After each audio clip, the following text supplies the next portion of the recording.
लगता नहीं है कोई उसका जितना आपको जितना। मुझे लगता है दो मर्दों का प्यार करना बिल्कुल बुरा नहीं है। साडा कुत्ता कुत्ता ते ताड़ा कुत्ता टोमी। लेकिन अगर कोई आपको कह दे आप गर्म कर सकती हैं। तो मैं उसके मुंह पे थप्पड़ मार दूंगी। 15 अक्टूबर 2017 दोपहर 1:15 पर एक ट्वीट किया जाता है जो पूरी दुनिया में तहलका मचा देता है। ये ट्वीट एक अमेरिकन एक्टर एलिजा मिलानो की जानिब से किया गया था, जिसमें लिखा गया था कि अगर आप हरास किए गए हैं तो ट्वीट के रिप्लाई में मीटू लिखें। बज़ाहिर तो ये एक नॉर्मल वर्ड्स थे, लेकिन ये वर्ड्स पूरी दुनिया की फीमेल्स के दिल में उतर गए।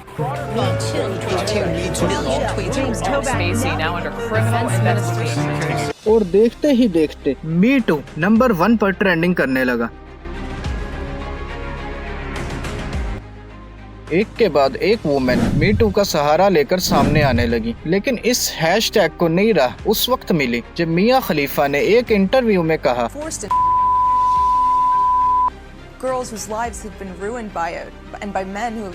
जैसे ही मिया खलीफा का इंटरव्यू आया तो इंडियन एक्ट्रेस भी पीछे ना रही। मुझे फोन किया तो जब मैं वहाँ गई तो ऑफिस नहीं था उनका, वो घर था, और उन्होंने बोला कि सिमरन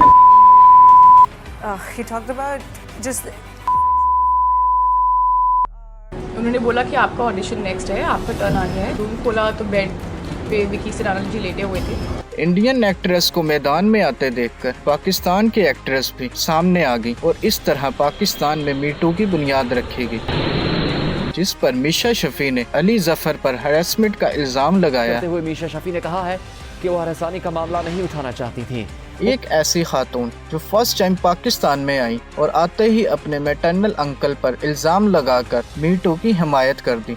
मैं टेनिस खेल रही थी कुछ दिन पहले और पाए और उन्होंने अपनी शलवार उतार और कुछ दिनों बाद इसी मोहतरमा के भाई ने बरतानिया में एक आदमी से शादी कर ली। इस मीटू का जोर खत्म होने ही वाला था कि पाकिस्तान के शहर कसूर में एक दिल दहला देने वाला वाकया हो गया। ज़ैनब का अगवा और 5 दिन बाद कचरे के ढेर से लाश मिलना बारूद के ढेर पर चिंगारी साबित हुआ। इस वाकये ने पूरी दुनिया में हलचल मचा दी।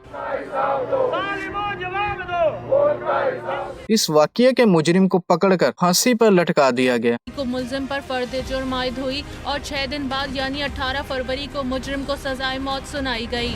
लेकिन ये वाकया मी टू मूवमेंट के लिए एक वाइल्ड कार्ड का काम कर गया। पहले जो किरदार छुपकर इस मूवमेंट के लिए काम कर रहे थे, उन्होंने सामने आकर उलमा इकराम और इस्लामी जमातों पर तनकीद शुरू कर दी। कहीं भी जाते हैं तो कुछ मजहबी लोग बोलते हैं, चीख चीख के बोल रहे होते हैं कि सर पे दुपट्टा लें। ये इस्लाम के नाम पे कत्लो गारत बहुत कुछ है जिसके ऊपर बात की जा सकती है, सिर्फ वीना मलिक क्यों।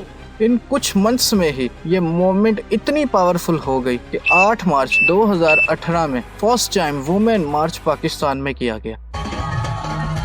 ये मार्च ज़ैनब रेप केस के नाम पर की गई थी, तो इसमें स्टॉप रेप जैसे स्लोगन होने चाहिए थे। ये जो स्लोगन वुमेन राइट्स के इब्तिदा में थे, जिनका जिक्र हम पिछली वीडियो में कर चुके हैं, होने चाहिए थे, जैसे इक्वल सैलरी या वोटिंग राइट्स। बल्कि इनका मकसद और ही था, तो स्लोगन भी वैसे ही होना थे, जैसे